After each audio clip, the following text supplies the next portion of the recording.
Good morning students. आज हम कुछ और इम्पोर्टेंट क्वेश्चंस करने जा रहे हैं। जैसे कि हमने पिछली क्लास में किया था उसके आगे कंटिन्यू करते हैं। एक क्वेश्चन है, कोऑर्डिनेट्स हमें गिवन है, coordinates of point dividing line having point -1, 7 and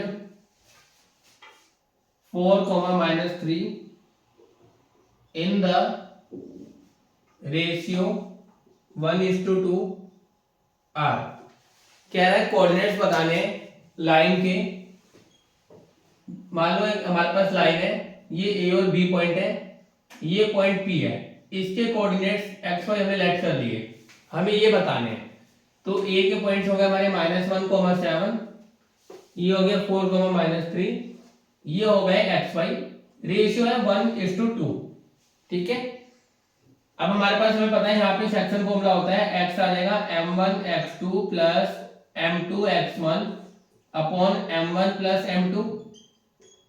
m1 हमारे पास 1 है, x2 ये हो जाएगा, m2 ये है, x1 हमारे पास -1 हो जाएगा अपॉन m1 प्लस m2।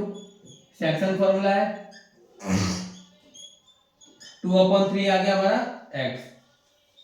इसी तरह से हम y के पॉइंट्स निकालेंगे। y का फॉर्मूला होता है m1/2 plus m2/1 upon m1 plus m2। तो m2 m1/2 plus m2/1 upon m1 plus m2 -3 plus 14/3। तो y आ गया हमारे पास 11/3। तो हम कह सकते हैं पॉइंट्स हमारे पास कौन कौन से हो गए, 2/3 और 11/3। इस तरीके से हमें क्वेश्चंस को करना है। सिंपल है, कोई भी क्वेश्चन होगा उसका लॉजिक पहचानना है और उसके बाद उसको सॉल्व करना है। Okay, note down. Next question हमारे पास है कि 1/sin a plus 1/cos a बताना है, जबकि हमारे पास tan a = 3/4 है। इसमें हम चाहे तो इस तरह से ट्राइंगल बना सकते हैं। tan हमारा p/b होता है, पाइथागोरस से हमें ये निकालना है। तो सबसे पहले ये क्या आएगा, हाइपोटेन्यूज √3² प्लस 4²।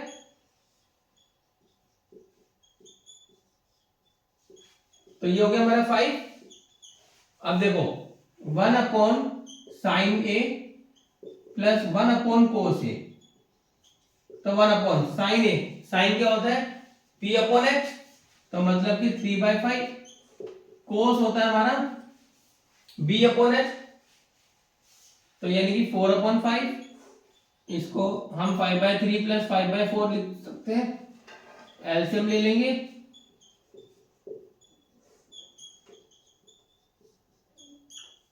35/12। ठीक है।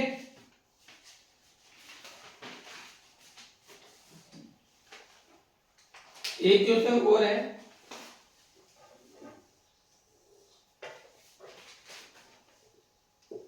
कह रहा है अगर a sec theta plus b tan theta equal to m है और a tan theta plus b sec theta equal to m है, तो कह रहा है a² - b² equal to m² - n²।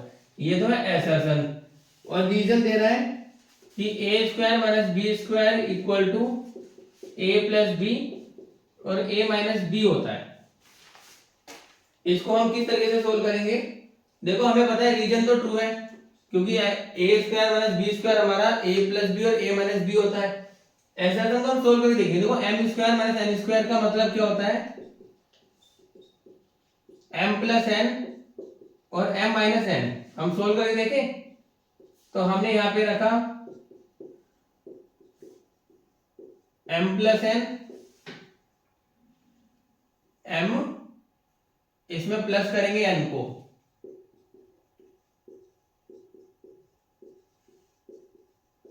और एक ब्रैकेट में m minus n।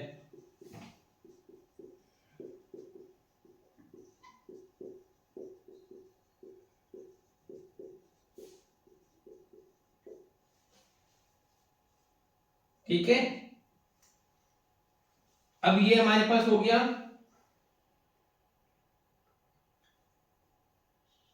a plus B sec theta, और ये हो गया a plus B tan theta.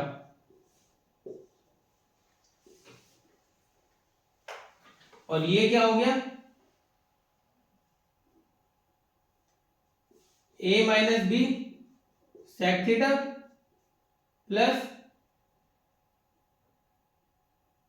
b minus a tan theta.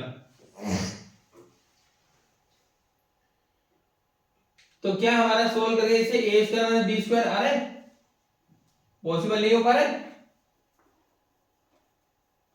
अगर हमें इसको सोल्व करके ए स्क्वायर माइनस बी स्क्वायर आता है तो हमारा ठीक है, अदरवाइज गड़बड़ है। तो सबसे पहले हम क्या करेंगे, इसको हम M square minus N square कह रहे हैं, तो हम इसको इस तरीके से ओपन करके नहीं कर पा रहे, ठीक है। तो हम क्या करेंगे, M square minus N square करेंगे। एम स्क्वायर मतलब कि हम इसका फॉर्मूला लिखेंगे A sec theta plus B tan theta का स्क्वायर, और A tan theta plus B sec theta का स्क्वायर।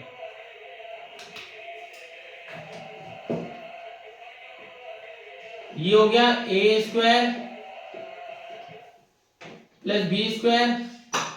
यहां पे मिस्टेक बता रहा हूं कि बच्चे किस तरीके से क्वेश्चंस को करते हैं। सिंपल है, A square plus B square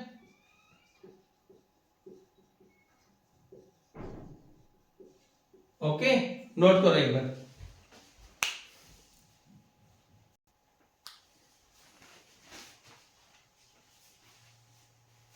अगर अब हमने इसको इस तरह खोला, देखो मैंने पहले आपको करके दिखाया कि हमने M square minus N square हमारा अगर फॉर्मूला अप्लाई होता, तो अगर हम इसको इस तरीके से करते, बच्चे क्या करते हैं M plus N M minus N करते हैं, तो फिर वो इस स्टेप पे आके रुक जाते हैं, क्योंकि यहाँ पे आने के बाद उनको समझ नहीं आता अब करना क्या है। तो हम पहले इसको लेफ्ट हैंड साइड को सोल्व करेंगे, M square minus N square को। ये मैंने यहाँ तक किया। अब इसमें हम देखेंगे कुछ चीजें कैंसिल आउट हो रही होंगी, जैसे ये कैंसिल आउट हो रहा है, ठीक है। अब अगर इसको हम आगे करें तो हमें पता है ए स्क्वायर कॉमन आ रहा है, तो हमने ए स्क्वायर कॉमन ले लिया, अंदर हमारा बचा sec square theta minus tan square theta. फिर यहां पे हमारा बी स्क्वायर कॉमन आ रहा है, तो हमने बी स्क्वायर कॉमन ले लिया, यहां पे हमारा हो गया tan square theta minus sec square theta. अब एक फॉर्मूला हमें पता है, one plus tan square theta equal to होता है सेक स्क्वायर थीटा। तो अगर हम टेन को उधर लेके जाएं तो sec square theta minus tan square theta equal to हमारा वन हो जाएगा। तो यानी हमारा ये तो हो गया वन, और ये हमारा हो जाएगा माइनस वन। तो हमारा आ रहा है A square minus B square के इक्वल टू आ गया M square minus N square. तो हमारा ये भी ट्रू है। अब यहां तक तो हमें ये क्लियर आया कि ये भी ट्रू है, ये भी ट्रू है, पर क्या दोनों आपस में एक दूसरे के रिलेटेड है? हाँ, क्योंकि हमने यही फॉर्मूला इसमें यूज किया है। Okay, note down.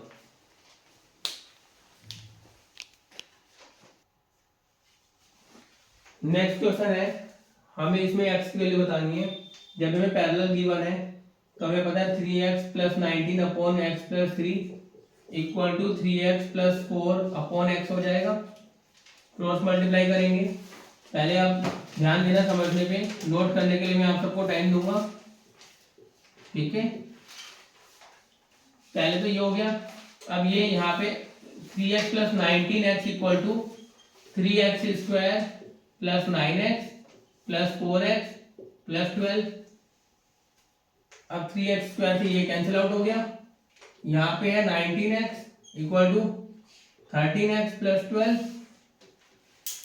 13x हमारा इधर चला जाएगा। 6x equal to 12।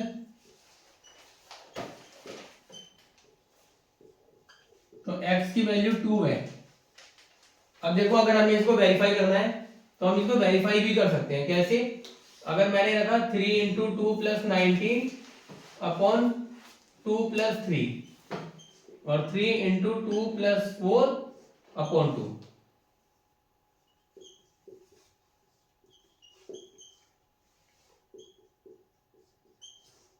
ये 25/5, ये 10/2, ये 5/5 जा, तो हमारा LHS RHS इक्वल आ रहा है। इसी तरह से हमें क्वेश्चंस को करना है। कोई भी डाउट हो आप कमेंट पे लिख सकते हैं, व्हाट्सएप पे शेयर कर सकते हैं। बाकी नेक्स्ट क्लास में इंपॉर्टेंट क्वेश्चंस अपलोड होंगे। Thank you.